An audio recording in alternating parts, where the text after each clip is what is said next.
अध्याय में देवता और असुरों का वर्णन। आसुरीं योनिमापन्ना मूढ़ा जन्मनि जन्मनि मां प्राप्य कौन्तेय ततो यान्ति अधमां गतिम्। भगवान ने अर्जुन को गीता का ज्ञान इसलिए दिया कि अगर एक बार मनुष्य चूक गया तो कई जन्मों तक उसको आसुरी योनि में जाना पड़ता है। हम जन्म तो ले लेते हैं मनुष्य बन करके, पर हमारे अंदर मनुष्यता केवल तब आती है जब हमारे अंदर अच्छे गुण हो। व्यक्ति को देख करके पता लग जाता है कि व्यक्ति आसुरी स्वभाव का है कि देवता जैसे स्वभाव का है। और इसलिए भगवान का अगर किसी से ज्यादा प्रेम है तो वो है मनुष्य से। सबसे प्रिय मनुष्य मोह भाई।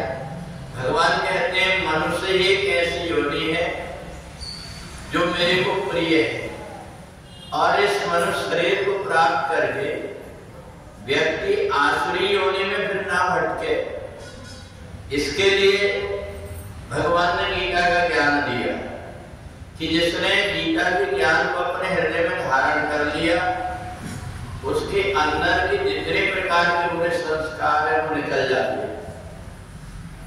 गीता के माध्यम से हमारे अंदर की बुराइयां समाप्त हो जाती हैं, और इसलिए मनुष्य देवता बन जाता है, जन्म लेता है मनुष्य रूप में, पर उसके आचरण और व्यवहार से वो देवता बन जाता है। और इसलिए गीता भगवान ने अर्जुन को इसलिए सुनाया कि जिस समय पर परमात्मा के अवतार नहीं होते उस समय पर मनुष्य का सहारा क्या बनेगा। तो ये गीता के ज्ञान के माध्यम से वो अपने आप को पवित्र करके रखता है, ताकि मेरे को जो मनुष्य शरीर मिला हुआ है इसका सदुपयोग हो जाए। और इसलिए जिस व्यक्ति के अंदर परमात्मा की वाणी का लाभ हो गया, जिस व्यक्ति ने अपने जीवन में गीता को उतार दिया, उस व्यक्ति ने नित्य प्रति गंगा स्नान से भी बढ़कर के पुण्य प्राप्त कर लिया, क्योंकि गंगा में स्नान करने से केवल शरीर पवित्र होता है, परंतु गीता में स्नान करने से उसका मन बुद्धि सब पवित्र हो जाती है। और इसलिए जिस व्यक्ति ने गीता के ज्ञान को अपने हृदय में धारण किया उसको मुक्ति के लिए इधर उधर भटकना नहीं पड़ता, सहज मुक्ति उसके पीछे घूमती है।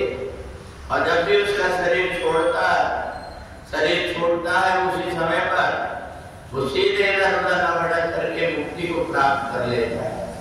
और इसलिए व्यक्ति कोशिश करता है कि हमारे अंदर अच्छे गुण कैसे आए, हमारी मुक्ति कैसे हो, जानवर वर्णन का बंधन कैसे छूटे।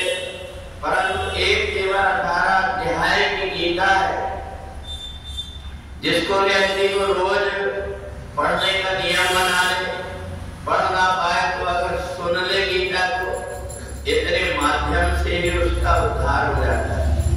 इसलिए भगवान ने 18वें अध्याय में मोक्ष का वर्णन किया, और इसके पहले देवता और असुरों के अलग अलग वर्णन करके 16वें अध्याय में बताया कि मुक्ति उसी व्यक्ति की होती है जिसने आसुरी वृत्ति को छोड़ दिया।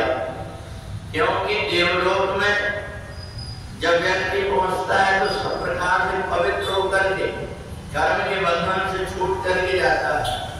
और इसलिए गीता के ज्ञान के माध्यम से व्यक्ति को पहले देवता बनाया जाता है, और देवता बना करके फिर उसको जन्म और मरण के बंधन से छुटकारा मिल जाता है। अहंकारम बलम दर्पम कामम क्रोधम च संश्रिता। जब तक व्यक्ति के जीवन में बुराइयां बनी हुई अपने आप को अहंकार में छूट रहता है, चाहे धन का, चाहे बल का, चाहे पद का, तब तक के वो भटकते रहता है। परंतु जैसे ही उसने गीता के ज्ञान को अपने हृदय में धारण किया उसके आसुरी स्वभाव नष्ट हो जाते हैं। वो अपना स्वार्थ छोड़ करके दूसरों का हित का सोच सोचने लगता है। जब तक व्यक्ति अपने स्वार्थ का सोचता है उसके अंदर आसुरी वृत्ति बनी रहती है, और जब वो दूसरों का हित सोचने लगता है तो उसकी देवता जैसी वृत्ति हो जाती है। और भगवान कहते हैं इससे बढ़कर के और कोई काम नहीं है कि व्यक्ति जीवन में गीता का आचरण कर ले। यज्ञ जप और तप करने से भी जो नहीं हो पाता वो गीता के माध्यम से हो जाता है। इसलिए ये तीनों प्रकार के काम, क्रोध और लोभ, तीनों के रास्ते बंद होकर के गीता के माध्यम से व्यक्ति को मुक्ति का रास्ता प्राप्त होता है। और जो व्यक्ति एक बार गीता ज्ञान को हृदय में धारण कर लेता है उसको फिर जन्म और मरण में पड़ना नहीं पड़ता।